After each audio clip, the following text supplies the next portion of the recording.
Hey everybody, welcome into another Purple Insider Extra. Matthew Coller here along with Sam Ekstrom, and we've got a lot to talk about from TCO Performance Center following Vikings practice, and that begins with Kirk Cousins and a very memorable press conference that he gave to explain how he ended up on the COVID list. And Sam, the explanation was that the room was too small and Kellen Mond got COVID and Kirk Cousins did not get COVID, but per the rules, they did not have enough room to have social distance. This is Cousins' explanation, and all other questions basically went unanswered, except for I think he made it clear that he is going to leave his vaccination status as is. Yeah, you titled your reaction story on the website well. Kirk Cousins is answering the questions nobody's asking. And I don't think we went into that press conference concerned about how it happened necessarily. Like, okay, a mistake was made. There's a virus going around. You were too close. You're, in the quarterback meeting or something. We didn't need the explanation for that, but it was given many times and explained. And he attempted to reinforce that by following the protocols closely enough. He believes that this is not going to be an issue all season long. He went as far to say that he would surround himself in plexiglass if that's what it took, and that's going to be the meme you see on Twitter forever and ever and ever. But I think what we would have liked to hear, or what certain members of this organization would have liked to hear, is I take full responsibility. I apologize for the situation I put my team in. And as far as the vaccination status, I think we're realizing that it's not going to happen for him. I mean, if this wasn't going to change his mind, nothing will. So this is probably the reality the Vikings will deal with for the next 5 months. Which of that part I was not surprised, since Mike Zimmer had already said some of these guys are staunch and they are not going to change their minds when it comes to the vaccination status, where the Vikings are, according to the Washington Post, dead last in the entire NFL. But I think that what people wanted to hear maybe from Kirk Cousins is more about why he feels this way. And I know that it's a personal type of decision, and the NFLPA and the NFL have worked it out to be a personal decision. But now that everybody knows what the story is, because this happened, I think that there would have been maybe some more appreciation for his standpoint had he explained it, but instead he just said, the protocols work, I'm sticking to the protocols, and I'm not going to explain anything else except to say I'm good with where I'm at. And if you're frustrated by Cousins in the way that he talked today, I think that that's mostly what it's about. And he said, I learned more about these protocols. And then he was asked, well, did you talk to the NFL doctor? No, I didn't, but I'm doing my own research. And there was a lot of kind of contradictions, and it seemed like, sorry for the pun, but it seemed like he was sort of scrambling for answers there at some points in the press conference because he just didn't have them. And I guess that was my feeling, is he basically said, here's what happened, it is what it is. But another thing that sort of might sit the wrong way with Vikings fans is that he said that the 2020 season, everyone just adhered to the protocols and it was fine. It was not fine. I mean, we were in empty stadiums and we had games played on Wednesdays, and we had certain NFL players whose seasons were impacted, including Adam Thielen and Riley Reiff. Riley Reiff almost missed out on $1 million because of it.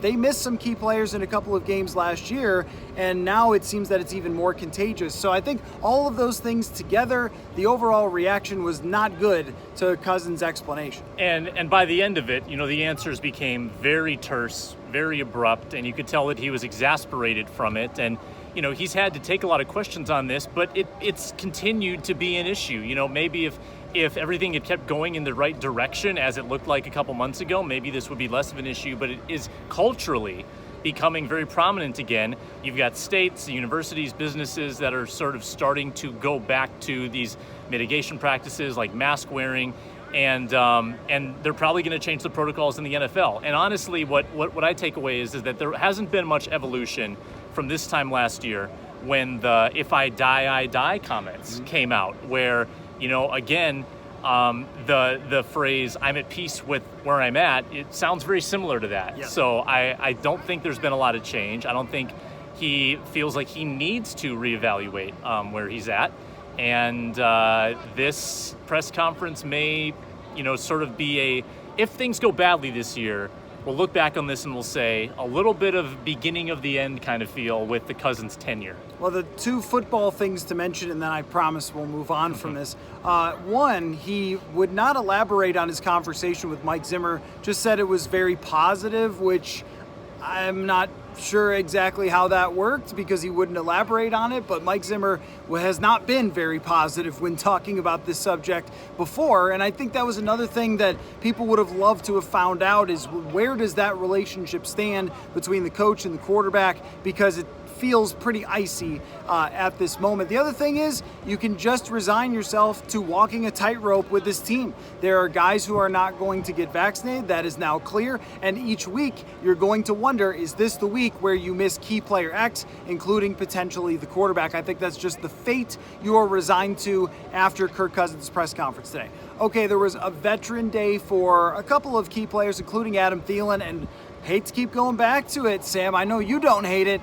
KJ Osborne was taking the number 2 wide receiver reps, with Adam Thielen taking a veteran day today as Osborne continues to climb up that depth chart. And it looks like as we go into a scrimmage on Saturday, then joint practice with the Broncos and a preseason game, that's where KJ Osborne stands right now, is at wide receiver 3. Yeah, I'm obviously a pretty big fan of that. Now today he didn't produce the daily KJ Osborne highlight reel grab, but it was a tough day for everybody on offense, it seemed like. Even Justin Jefferson was having a tough time hanging on to the ball. It was windy. They introduced noise simulators to challenge the offense a bit more, and they were just reintroducing 2 quarterbacks that haven't been here in 5 days. So it was not a good day for the offense, I didn't think. And we saw some other vet days as well. So some new personnel was mixing in there. I don't know if Mike Zimmer's going to love what he saw. Maybe from the defense though. Yeah, Dakota Dozier was not practicing today, so Oli Udoh was in. Did not seem like it was a great day overall for the offensive line, but as you mentioned, pretty much not for anyone on offense at all. Christian Darrisaw has not gotten fully back. He is sort of half back. He was not practicing at all to start training camp, and now he started to work his way in, but he's not taking those 11-on-11 reps. What do you think it would take from Christian Darrisaw, Sam, to see him start in week 1? I mean, there's 3 basics here. He's got to know what he's doing in the run game because, the zone blocking scheme, there are some complex assignments that you have to get to that second level. He's got to know what he's doing because that's an integral part of this team. Number 2, he's got to be able to communicate. He's got to understand what Garrett Bradbury's saying before the snap. He's got to be on the same page as Ezra Cleveland. And number 3, the team has to trust that he's not going to get blown by and have a defensive end get to the quarterback untouched. I mean, he needs to be able to put up some resistance. And, I think if he's far enough along in pass protection that they can feel like Kirk Cousins is going to be safe back there, then I think he's got a chance. And it's good that he's back in pads. He says that he's going to be full go in a few days. And if that's the case, he'll have all 3 preseason games and most of August to make his case.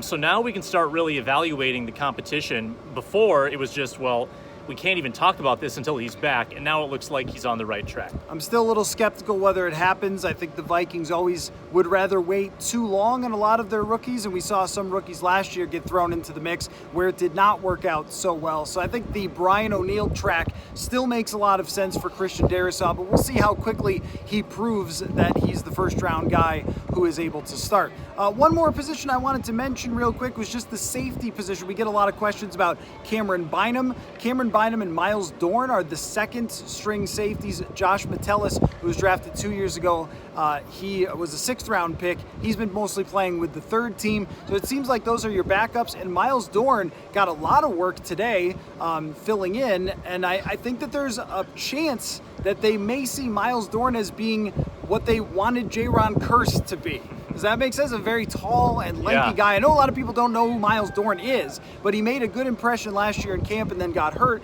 and it seems like he's doing that same thing this year. Yeah, I mean, the loose connection that I made with Miles Dorn when I saw him, in the UDFA ranks last year is maybe it's the Anthony Harris track. Like he had several very good years for an ACC school. He's big and lanky.